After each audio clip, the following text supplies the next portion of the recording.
Perfecto, ya me presentó una maca y esta es la primera pregunta. ¿Por qué creen que necesitamos medir los resultados de un proyecto?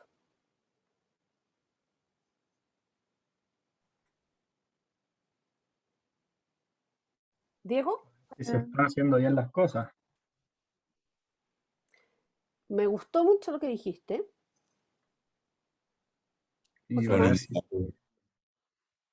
son indicadores de éxito o posible éxito. Ya, o sea, O tenemos quizás que demostrar que conseguimos los resultados que nos propusimos, ¿verdad?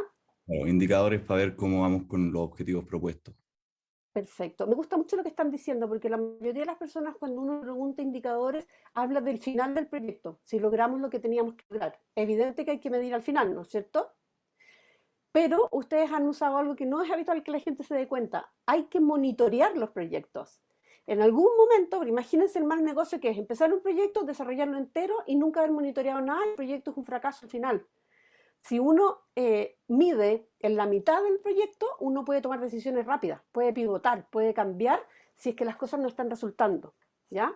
Entonces, uno es la evaluación del proyecto, que es la final, y otro es el monitoreo del proyecto, y hay una medición más que es necesario hacer. ¿Se les ocurre cuál será?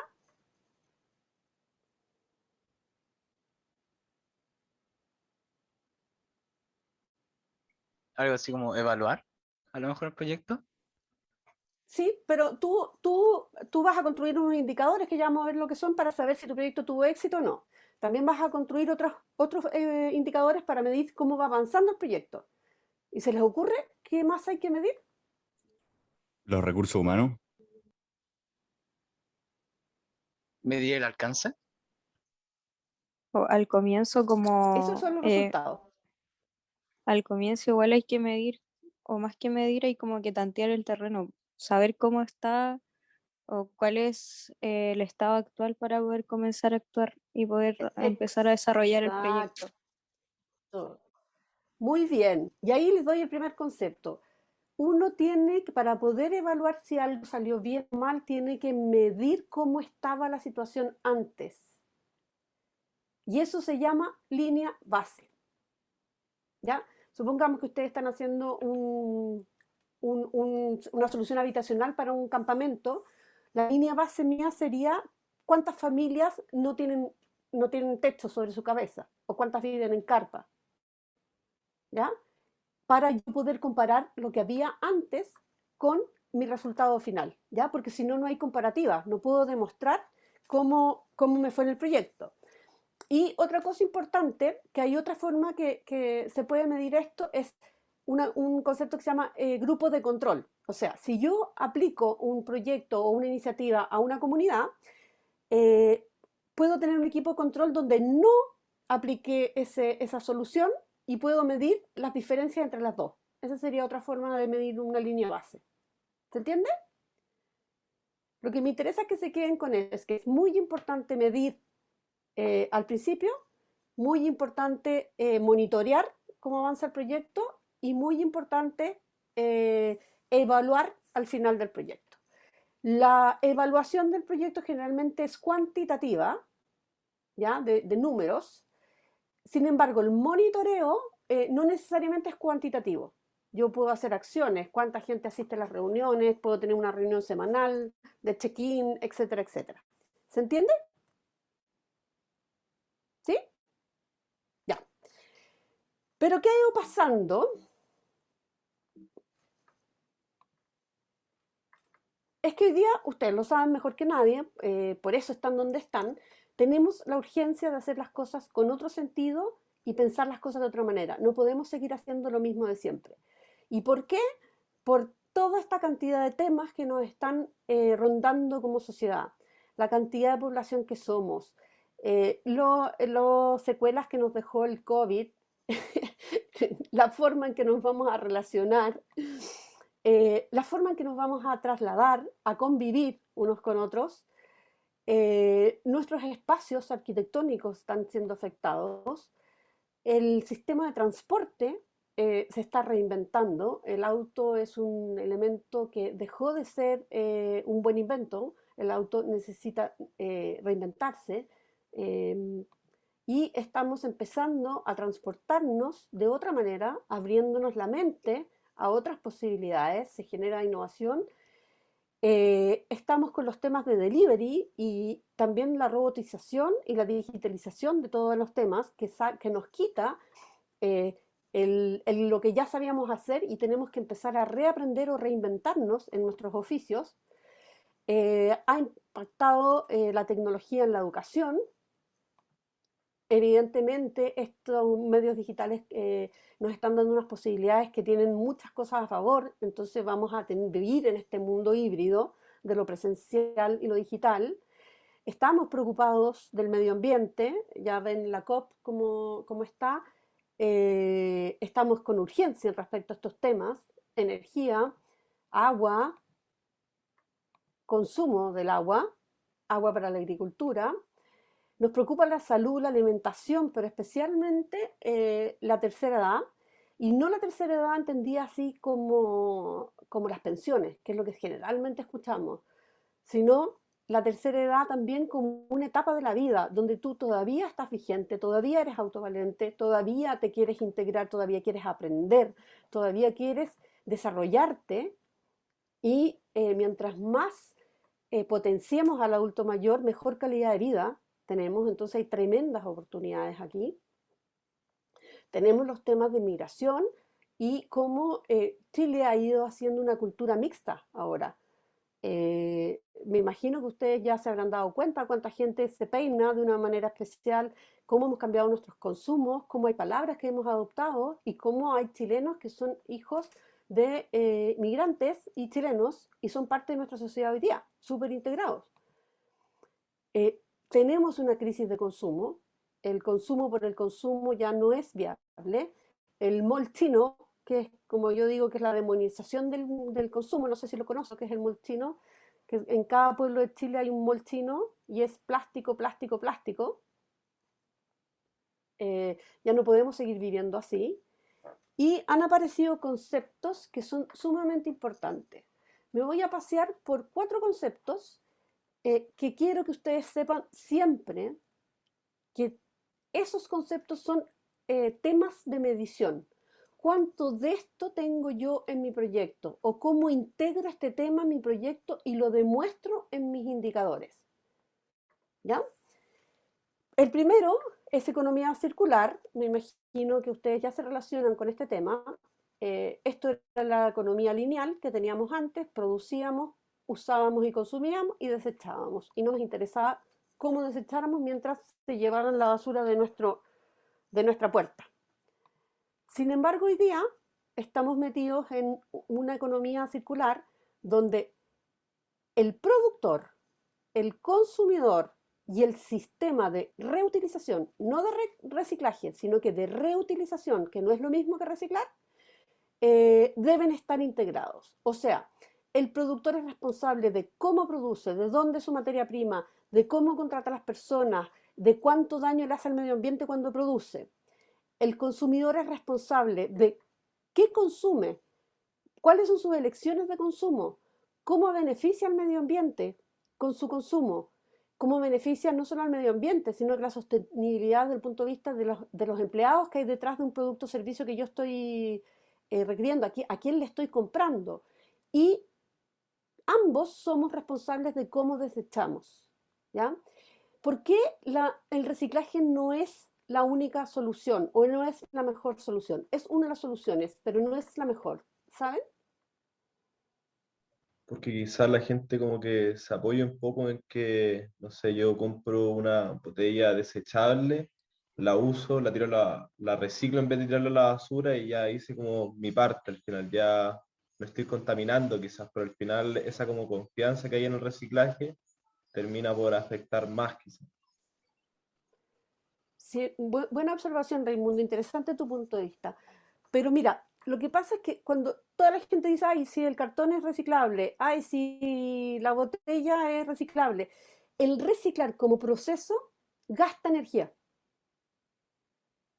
¿ya? Entonces, por ejemplo, el papel reciclado es un papel caro, porque el proceso productivo para reciclar ese papel, empastarlo y volver a hacerlo, es caro. Entonces tú estás emitiendo CO2. Ya piensen en que el CO2 es una medición de transporte, de procesos productivos, de muchas cosas. Entonces, por eso el reciclar no es la única solución. Sin embargo, si tú insertas procesos de reutilización o reparación, estás ayudando con menos aporte de CO2 y estás volviendo a utilizar lo que nosotros llamábamos basura. La basura no existe, se puede reutilizar en algo más. ¿Ya? ¿Entienden que son conceptos distintos? ¿Sí? Hay como 7 R's: reciclar, reutilizar, reparar. Incluso en Inglaterra están saliendo leyes que obligan a que los aparatos ya no sean desechables, sino que se puedan reparar. A los fabricantes tienen que fabricar las piezas que son repuestos. ¿Ya? ¿Y por qué la Sofía nos habla de esto? Porque evidentemente, ¿cuál es mi emisión de CO2? Es una gran medida que yo podría evaluar en un proyecto, si es que yo quiero decir mi proyecto es sustentable y está inserto en la economía circular. ¿Por qué? Porque en los procesos productivos emitimos menos CO2 y reutilizamos materiales. En nuestros procesos de reciclaje, el 80% de la materia prima se vuelve a reutilizar en un nuevo proceso, por ejemplo, ¿ya? O se convierte en otra cosa. ¿Entienden por qué les hablo de esto? Ya, uno mide lo que uno quiere, ¿eh? Lo que sí uno está tratando de medir es en base a un objetivo, eso es súper relevante. Les voy a poner uno de mis videos favoritos de una de mis empresas favoritas, yo los conozco desde que nacieron, pero quiero que se queden con lo que significa este tipo de innovación.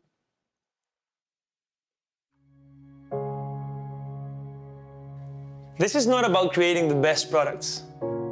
This is certainly not about inventing new stuff. This is about true innovation. Innovation is not only about new technologies or new products that can look cool. Innovation is not about being connected to the internet. It is about learning from our planet. It is about improving our human relation standards.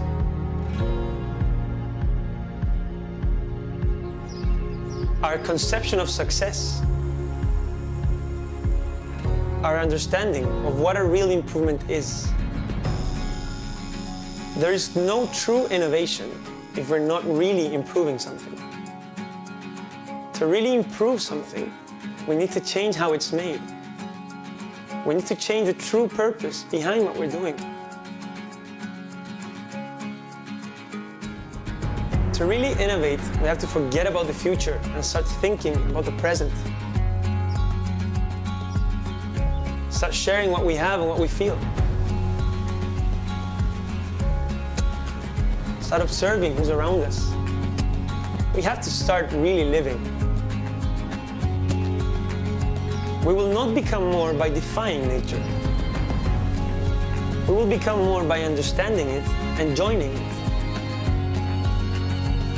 Let's truly innovate.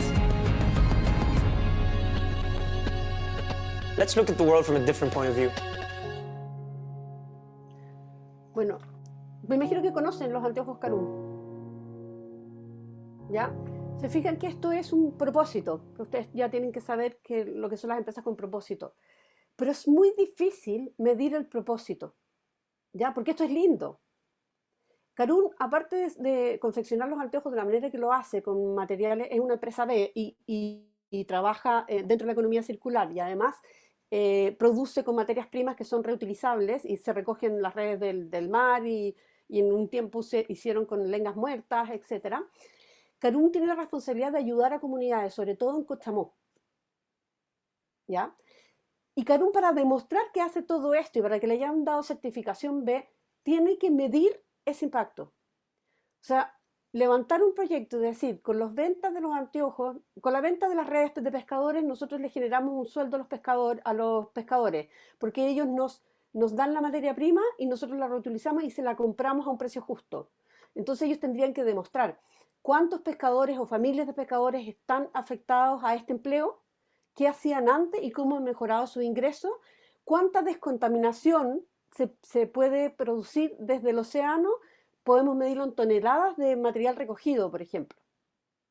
¿Ya? Todas estas cosas no se pueden declarar solamente. Hay que demostrar que se están haciendo. ¿Entienden? ¿Sí? ¿Dedito para arriba? ¿Vamos bien? Entonces, hay indicadores que son muy fáciles de construir. ¿Cuántas toneladas de redes yo recojo al mes? ¿Ya? Pero hay otros indicadores que involucran aspectos más emocionales que no son tan fáciles de medir. Por ejemplo, quiero que los jóvenes de Cochamó cambien los hábitos y hagan deporte en el colegio, por ejemplo. ¿Ya? Generalmente los proyectos con impacto social demoran un poquito más en la medición. Entonces yo tendría que decir, ¿cómo puedo medir que los estudiantes de las familias de Cochamó, por el incentivo al aire libre, lo que les hemos estado enseñando, van a hacer más deporte? Una forma de medirlo es cuántos asisten a los talleres de deporte, por ejemplo. Y para eso mi instrumento de medición es la lista de asistencia. Si antes iban 5, que sería mi línea base, hoy día tengo una asistencia constante de 25, por ejemplo. Eso sería una medición del impacto en una comunidad. ¿Van entendiendo? ¿Sí? Entonces hay muchas cosas que uno puede medir del proyecto que está haciendo. Y por eso les decía que uno tiene que tener los objetivos según a quién le está haciendo el reporte o por ejemplo, si va a presentar su proyecto frente a un financista, ¿qué le interesa a esa persona? Entonces, en base a eso, uno tiene que medir los indicadores que tiene.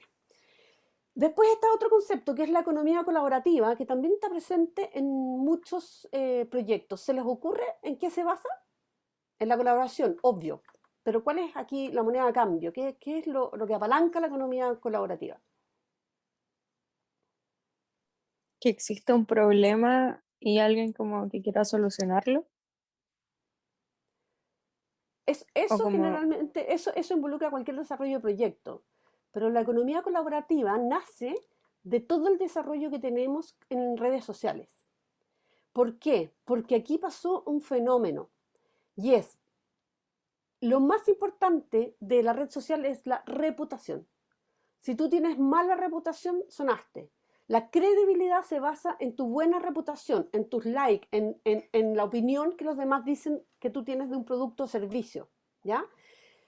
Y por eso nacen este tipo de negocios, que no voy a entrar a analizarlo, ustedes ya lo conocen. Uber es dueño de una plataforma, pero no es dueño de ningún auto, y tiene la mayor flota de movilización de automóviles para despachos pasajeros de todo el mundo, y no es dueño de ninguno.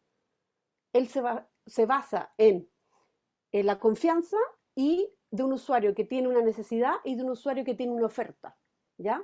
Y eso se llama juntar puntas. ¿Y por qué se le llama economía? Porque esta economía es de personas a personas. O sea, si nosotros no tuviéramos la confianza en esta plataforma para tomar un auto de un desconocido, que él nos va a estar monitoreando, y este desconocido no tuviera las ganas de poner su auto al servicio y asumir el riesgo de subir una persona desconocida a su auto y llevarlo a otro lugar, si esa confianza no existiera, esto no podría funcionar este negocio. Entonces, toda la digitalización, sobre todo las redes sociales, nos hace eso, quitar intermediarios. Funciona con nosotros. Si nosotros nos ponemos de acuerdo todos por redes sociales para hacer algo, eso generalmente resulta ser una iniciativa. ¿Ya? No dependemos de que otros comuniquen. ¿Se entiende?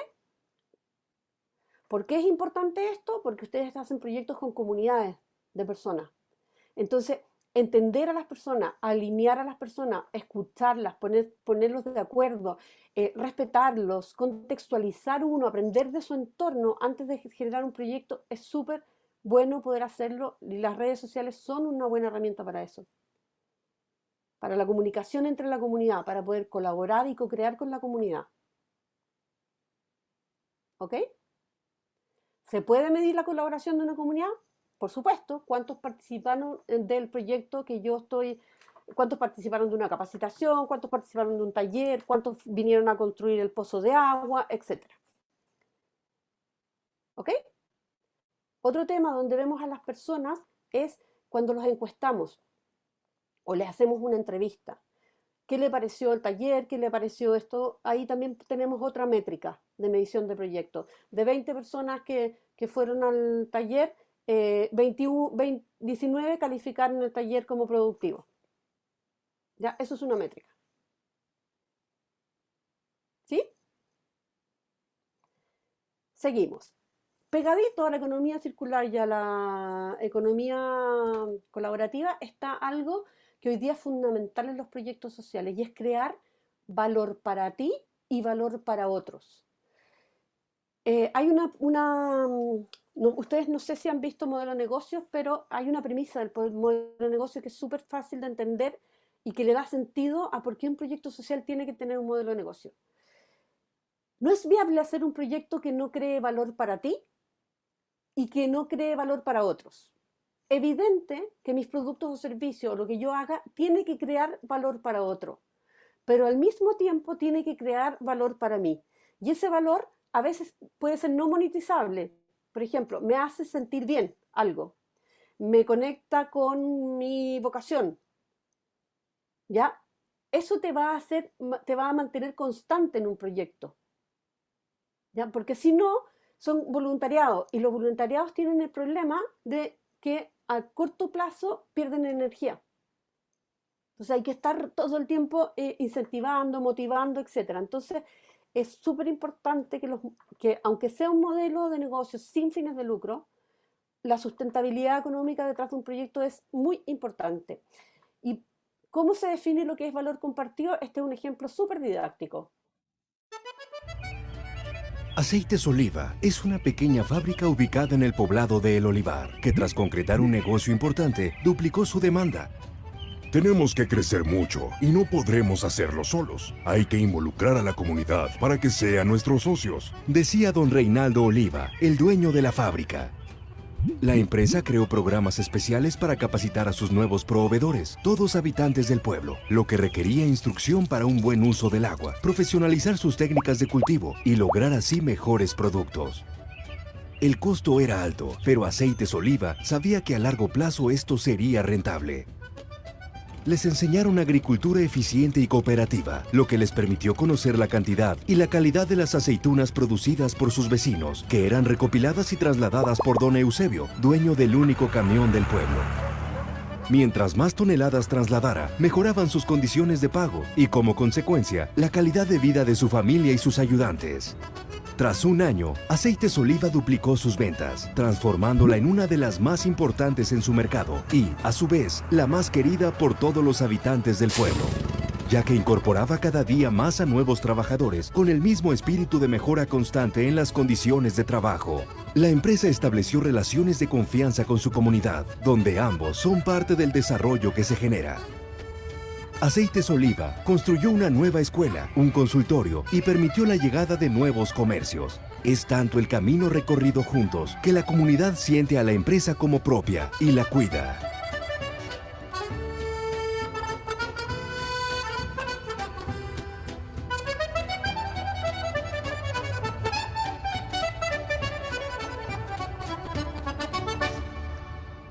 ¿Es medible el valor compartido?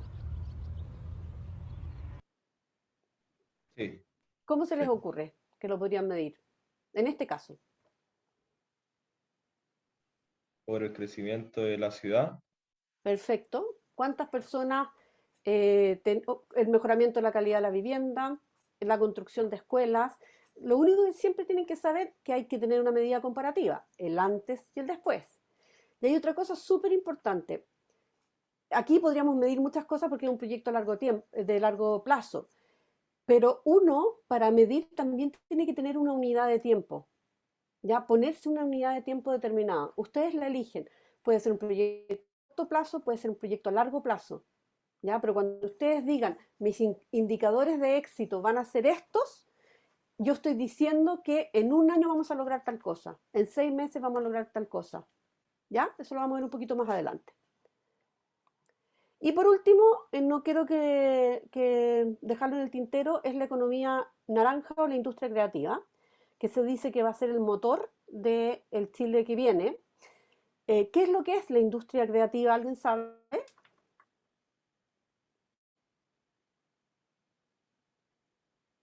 ¿No? ¿No lo han escuchado? Ya, el Banco Internacional del Desarrollo le puso el nombre economía naranja, ¿ya? Pero se conoce como industria creativa. Bueno, industria creativa es todo aquello que tiene propiedad intelectual, ¿ya? Por ejemplo, yo soy un programador y genero un software, eso es industria creativa. Soy diseñador de vestuario, arquitecto, escritor, músico, el turismo es industria creativa, la gastronomía es industria creativa. Todo lo que te genera la creatividad humana y se puede poner el autor que lo hizo. Los grandes exponentes de la industria creativa, Netflix, todos los video streaming, los gamers, industria creativa, los ilustradores, industria creativa, o sea, todo lo que tenga creatividad. Si yo, por ejemplo, desarrollo un producto gastronómico y lo invento, por ejemplo, en Notco, es industria creativa.